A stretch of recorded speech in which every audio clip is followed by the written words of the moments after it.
Hello, dear friends. Welcome again. As last week when we read Parasha Acharei Mot, this week we are all again reading two parashiot, the Parasha Acharei Mot and Parashat Kedoshim. Following the deaths of Nadav and Avihu, God warns against unauthorized entry into the holy. Only one person, the Kohen Gadol, high priest, may, but once a year on Yom Kippur, enter the innermost chamber in the sanctuary to offer the sacred ketoret to God. We today, friends, are all considered, so to speak, high priests, although we are not Kohanim. I'm not a Kohen. I'm not even a Levi. But we are not as limited as the Kohen Gadol. We are not limited as the high priest that was able to go into the Holy of Holies once a year, but the Kohen Gadol himself. We too, as the Talmud says, Achad B'Shana, are able to connect to this unity, this idea of Achad, the idea of oneness as becoming one with God. As even though we're not Kohanim, we're able to connect to this idea of Yom Kippur, which is discussed in this parasha. Another feature of the Day of Atonement service is the casting of lots over two goats. As we find Korban, the Kapara, Korban LaAzazel, to determine which should be offered to God and which should be dispatched to carry off the sin of Israel to the wilderness. The Parasha Acharei also warns against bringing korbanot, animal or meal offerings anywhere but in the holy temple. Forbids the consumption of blood and details the laws of prohibition, incest, and deviant sexual relations, and other deviant sexual relations. We are followed by that, after the Parashat Acharei, as I mentioned, we begin the Parasha of Kedoshim.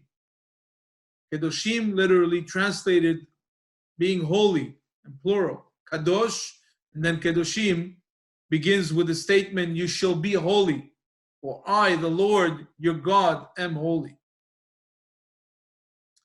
This is followed by a dozen of mitzvot, divine commandments, through which the Jews sanctifies him or herself and relates to the holiness of God. Now, this idea of being holy, of being, as I'll show a few of the mitzvot, which include the prohibition against idolatry, the mitzvah of charity, the principle of equality before the law, Shabbat, sexual morality, honesty in business, honor and awe of one's parents, and the sacredness of life. This idea of ethics, we find in Western philosophy that there are generally three views as to the origin of ethics. Firstly, there's the divine command theory of ethics, which contends that ethics originates from God. That which God command is arbitrarily good and ethical.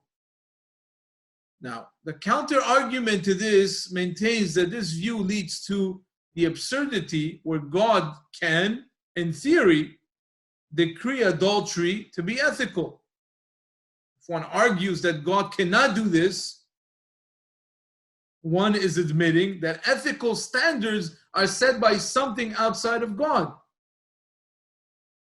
Following on from the divine command theory is the theory of forms, put forward by Plato, which holds that there's an independent form outside of God, which is the absolute standard of morality and ethics. Now, the problem here is that this absolute standard was never revealed to the spatio-temporal world. So one could never be certain that one has attained the absolute standard of ethics. We therefore face the original dilemma. What is ethical?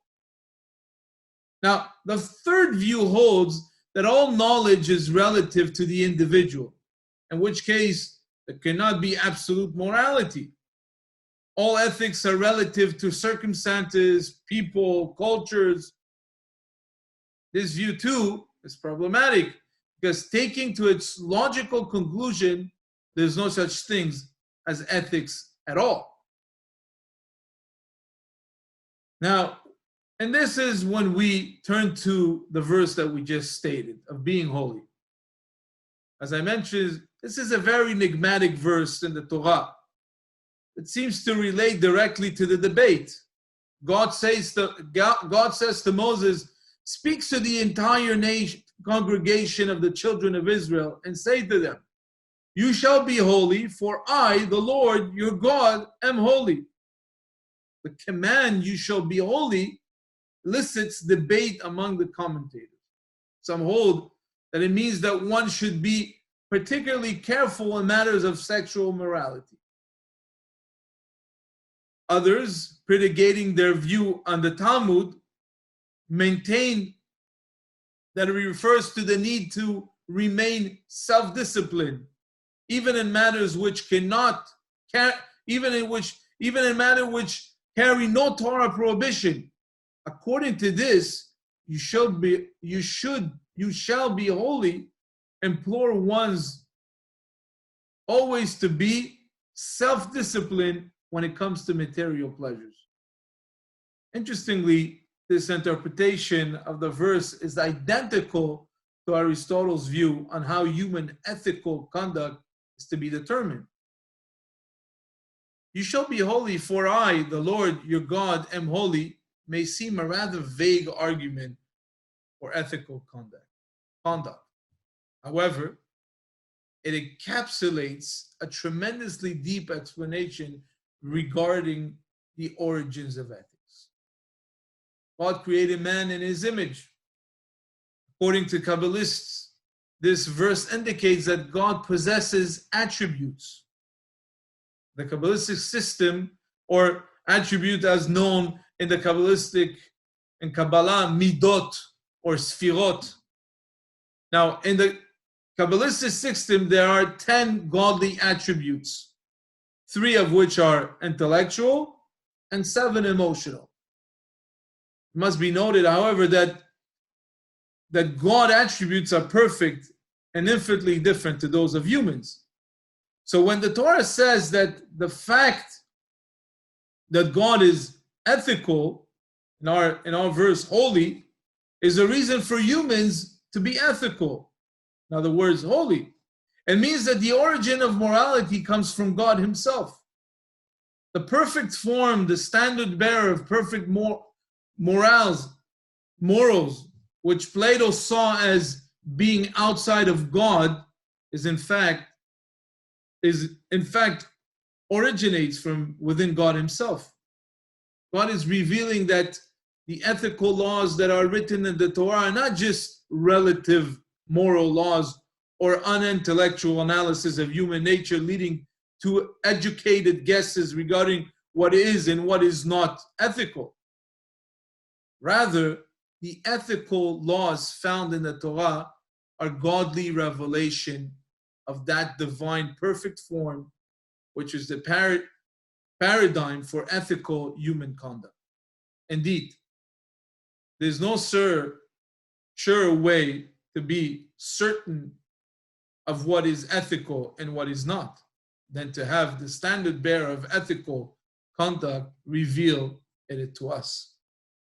So when confronted with the massive ethical dilemmas of the 21st century, there's only one place to turn for answers: to the perfect form, which is the origin of ethics, is manifested in the Torah. And continuing with the parasha also concludes in Kedoshim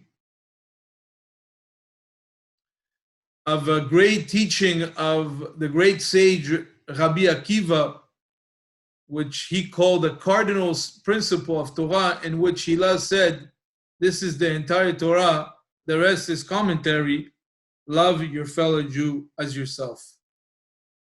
I wish you, friends, a beautiful Shabbat, a healthy Shabbat. Stay safe. Keep your family safe. And I hope to see you very, very soon in our beautiful synagogue where we can all pray together and have a great time, and hope to share it with you and your family very soon. Shabbat Shalom.